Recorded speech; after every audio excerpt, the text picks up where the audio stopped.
Before we dive in, if you breathe danger, love mystery, and can handle the darkest corners of the criminal world, hit that subscribe button, because what you're about to hear will stay with you long after the screen goes black. The storm rolled across the Kazakh border like a living thing, swallowing the steppe in sheets of icy rain. Under the low clouds, a convoy of armored trucks cut through the darkness, engines growling like predators. Blue lights flashed against the mud-slicked road, and the officers inside spoke in clipped Russian, their faces tense. At the center of the convoy was a single steel cage, bolted and welded, containing the man they all feared, Mikhail Antonov, former intelligence officer, alleged mastermind behind a string of disappearances, and the first prisoner in years deemed dangerous enough to be transferred to the one place no inmate had ever escaped from: Black Dolphin Prison. When the gates came into view, lightning split the sky. High concrete walls rose above the barren landscape, crowned with razor wire that wind whipped like a predator's claws. Guard towers watched the world with motionless intensity, their tinted windows hiding the silhouettes of sharpshooters trained to fire without hesitation. Even in the storm, the prison's floodlights burned with ruthless clarity. The convoy rolled to a stop. Officers stepped out, boots sinking into the mud. Their breath fogged as they opened the steel cage and yanked Antonov into the open.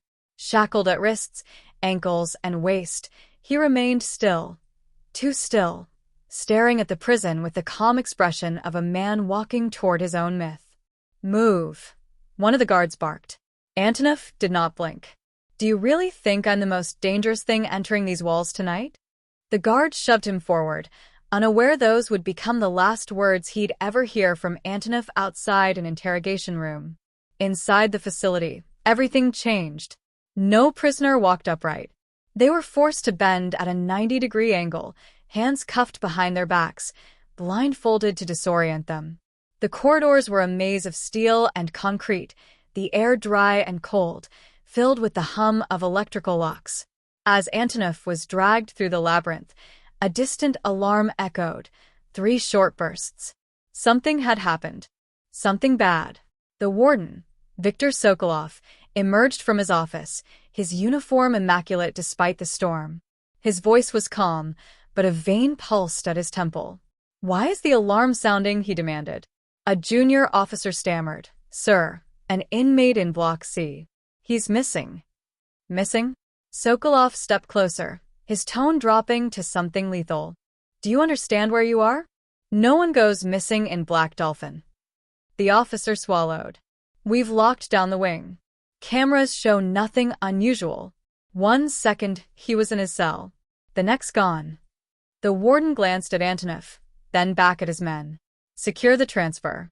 And find that inmate before the ministry starts asking questions." But as Antonov was pulled down another corridor, something shifted in the air, a sense of pressure, a subtle tension, like the whole prison was holding its breath. Hours later, the investigation began.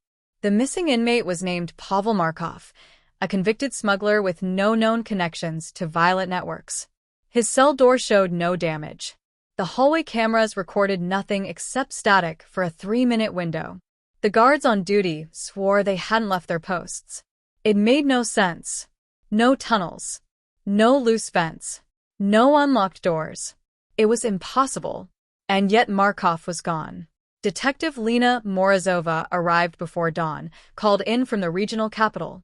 She wasn't military, she wasn't prison staff, she was a civilian investigator known for solving cases others abandoned. Her presence alone told the officers one thing: the disappearance was already bigger than they wanted to admit. She toured Block C slowly, her flashlight beam cutting across the concrete floors. "Run the footage again," she said. A technician rewound the feed. The hallway appeared. Cells locked. Guards. Static ripped across the screen. 3 minutes of white noise. Then the feed returned. Markov's cell was open. Empty. "Someone wiped this," she murmured. "And they knew exactly which window to target." Sokolov bristled. "That's impossible. No inmate has access to our system." "I didn't say it was an inmate," she replied, her voice low. As they stepped out of the surveillance room, Morozova stopped. At the end of the hallway, Behind reinforced glass, 2 guards escorted Antonov past them. He lifted his head just a fraction, as if sensing her gaze. "You brought an outsider," he called through the bars. "Interesting. Keep moving," the guard snapped. Antonov smirked, a small, knowing curl of his lip. "Be careful what you look for, detective. In this place, the truth doesn't hide. It hunts." Morozova watched him disappear around the corner. Her instinct screamed. She knew that tone, that confidence. Antonov knew something. But the first real shock came an hour later. As the sun rose over the steppe and the storm finally broke, a guard searching the outer perimeter found something lodged behind the northern wall, hidden beneath wet grass and tangled wire. A message, carved into a metal plate the size of a hand. Not by Markov. By someone else. Someone who should not have been able to reach that part of the prison. The letters were jagged but clear, and they spelled just one sentence. He wasn't the first. Morozova felt the blood drain from her face. If Markov wasn't the first inmate to vanish, how many others had disappeared without a trace? And why had no one said a word until now? The moment she turned that plate over, she realized something terrifying. Black Dolphin wasn't just a prison. It was a lie with walls. The alarm thundered through the concrete corridors, vibrating the very foundation of Black Dolphin Prison. Red lights strobed across the walls, turning every shadow into something sharp and alive. Guards sprinted in every direction, radios crackling with fragmented orders. Detective Lena Morozova pushed through the chaos and stepped into the command center, and immediately sensed something had shifted. The room was silent. Too silent. Every officer inside stared at the screens, the color drained from their faces. "What happened?" Lena demanded. The surveillance chief swallowed hard. "It's not just Markov." He tapped a button. The screens changed. Cell after cell. Wing after wing. All showing the same horrifying discovery. 10 inmates, all from different blocks, unaccounted for. Not transferred. Not released. Not recorded. Gone. Lena felt her breath catch. How long has this been happening? The warden stepped beside her, jaw tight. Some of these prisoners were last confirmed years ago. We assumed they were in solitary, or moved during the reorganization after the old administration changed hands. Lena's voice dropped. Assumed? Victor, these are people under maximum surveillance. You're telling me 10 men vanished and nobody questioned it? The warden's eyes darkened. Black Dolphin was built on a doctrine of silence.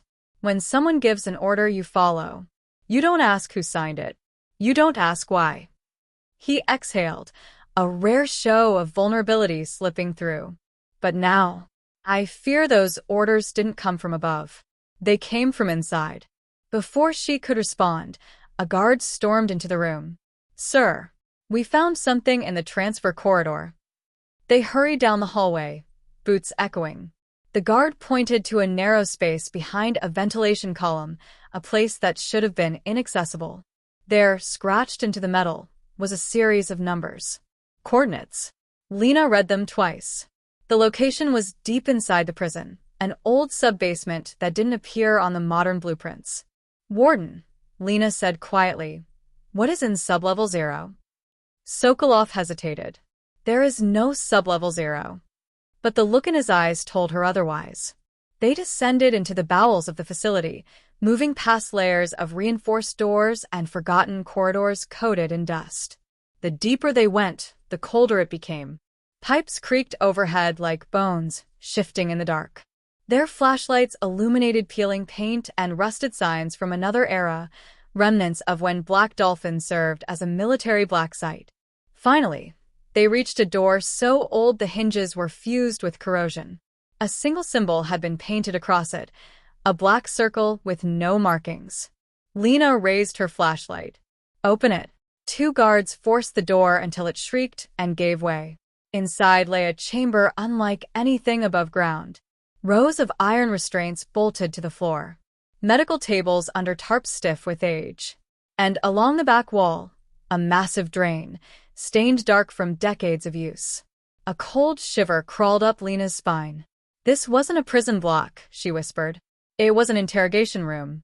a place they erased from the records. As she moved deeper into the chamber, her beam stopped on a metal cabinet. She opened it. Inside were dozens of folders, brittle, yellowed, but intact. Names. Dates. Methods. And then she found one that froze her blood. Mikhail Antonov. She scanned it quickly. The file listed an old case, his previous service, a covert operation, and a note labeled unrecovered asset. But something else caught her eye. A handwritten message at the bottom of the page. Short. Precise. Initiate only upon activation by internal source. Lena stared at it. Internal source. Someone inside Black Dolphin had ties to Antonov long before his arrival. Behind her, the warden stiffened. This file should not exist. Lena spoke without turning. Warden, who brought Antonov here? Whose signature approved the transfer? Silence. A silence thick enough to feel. Finally, Sokolov answered. My predecessor. Colonel Gregor Lukin. Lena frowned. But Lukin retired 8 years ago. He never handled modern transfers. Sokolov shook his head. I never questioned it. When an order comes stamped and sealed, you follow. But who stamped it? Lena pressed. Only someone still inside the system could access those codes. Before they could continue, the door slammed behind them.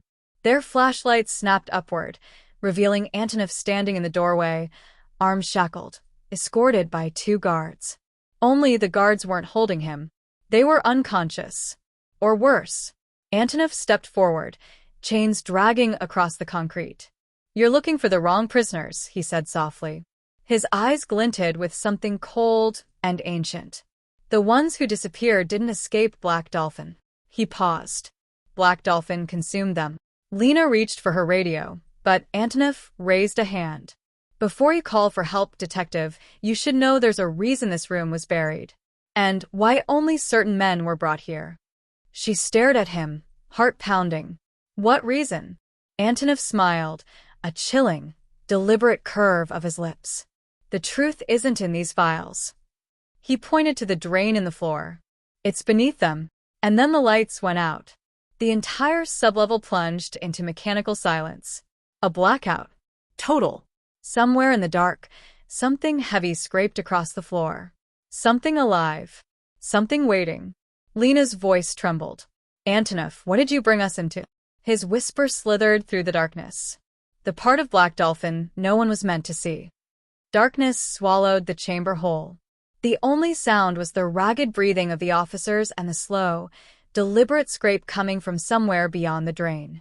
Lena Morozova kept her back to the wall, forcing her mind to stay focused. Flashlights, she barked. Fingers fumbled. A beam flickered to life, cutting a trembling circle through the shadows.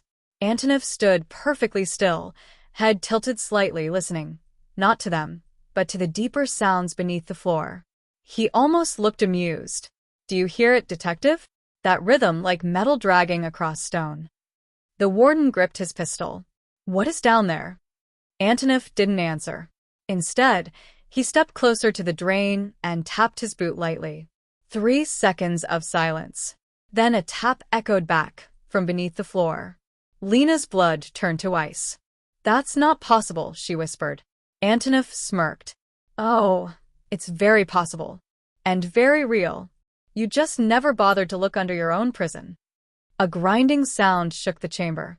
The drain cover shifted slightly, as if nudged from below. The guards raised their weapons. Hold your fire, Lena warned. Whatever was beneath them wasn't an animal. The tapping had been deliberate. Intelligent. Antonov's chains rattled as he slowly raised his hands. You want the truth? Then you must understand the design. Black Dolphin was never just a prison. It was an extraction site. Extraction of what? Lena snapped. He chuckled. Information. Secrets. People the state wanted erased, without paperwork, without witnesses. This sublevel is older than the prison itself. And Lukin, he didn't retire. Lena felt the ground shift under her feet. What do you mean he didn't retire? Antonov's eyes glittered. He moved below. Before she could process his words, the drain cover exploded upward. A violent rush of stale, Freezing air burst into the room. A hand, pale, trembling, human, grabbed the rim. Then another. The guards shouted. One stepped forward. Stop. Identify yourself. A face emerged, gaunt and hollow, eyes wide with terror. Lena gasped. It was Pavel Markov, the inmate who disappeared just hours earlier. But he looked broken, as if he hadn't seen light in years. He wheezed, voice raspy. Help me, he's coming. Lena moved toward him, but Markov recoiled, crawling backward as if fleeing something behind him. Who's coming? She demanded.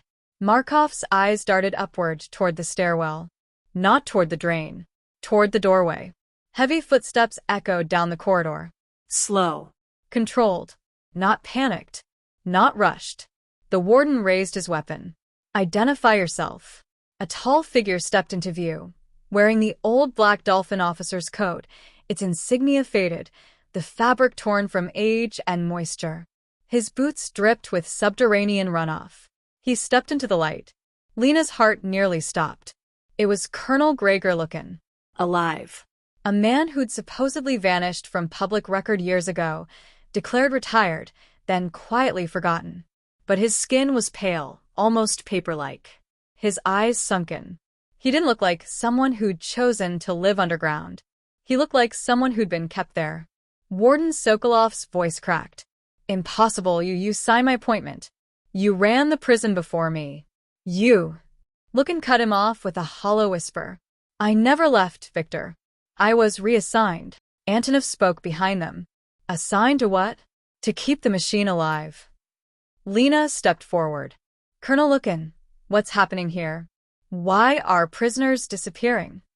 Lookin blinked slowly, as if waking from a long sleep. They wanted men with no past and no future, tools, not prisoners. Someone had to oversee the operations below. Someone loyal. Markov screamed suddenly. He's lying. They experimented on us. They said we were being erased. The guards raised their weapons again, panic rising. Antonov sighed. Detective, you still don't understand. He pointed to the hole in the floor. That is not a dungeon. It's an archive. Black Dolphins didn't kill them. It hid them, storing them away like classified documents. For future use. Lena stared at him. And you? Why were you really brought here? He lifted his wrists, chains clinking. I was the final piece. Before anyone could react, Lookin shouted. A desperate, broken cry and lunged toward Antonov. At the same moment, the remaining survivors below began clawing at the drain, pulling themselves upward, screaming for help. The chamber erupted in chaos. Shots rang out. Markov collapsed unconscious. Lookin and a guard crashed into a table. Antonov leaped backward, seizing a piece of shattered metal from the floor and slicing the chain between his wrists with one brutal strike, a technique far too practiced for coincidence. Lena aimed her pistol. Don't move. Antonov looked at her calmly, almost pityingly. You still think I'm a threat? Detective, this place has been operating without oversight for 2 decades. Do you really believe it will allow you to walk out knowing its secrets? The ceiling lights flickered violently. A deep groan rolled through the sublevel, machinery awakening. Systems no one had touched in decades. Something was sealing the exits. Antonov stepped backward into the shadows. You will report what you've seen, he said softly. But no one will believe you. They never do. He disappeared behind the rusted corridor before the guards could fire. Lena sprinted after him, but the steel blast doors slammed shut with a thunderous boom, cutting her off from the rest of the sublevel. Alarms howled. Sirens shrieked. The ground vibrated. The prison was entering full lockdown. Above her, Black Dolphin was sealing itself, as if it had always been prepared for this moment. Lena pressed a trembling hand to the cold steel. Behind her, Lookin whispered one final sentence before collapsing. Black Dolphin never held criminals, it held secrets. And now you're one of them. Outside, the sky darkened. Inside, the truth vanished with the shifting walls of a prison designed not to contain men, but to contain stories. And as the final alarm echoed through the compound, Lena felt a cold truth settle into her bones. They said no one ever escaped Black Dolphin, but they never warned that once inside, the truth wouldn't escape either. If you think this story was intense, you're not ready for the next one. Hit subscribe so you don't miss it.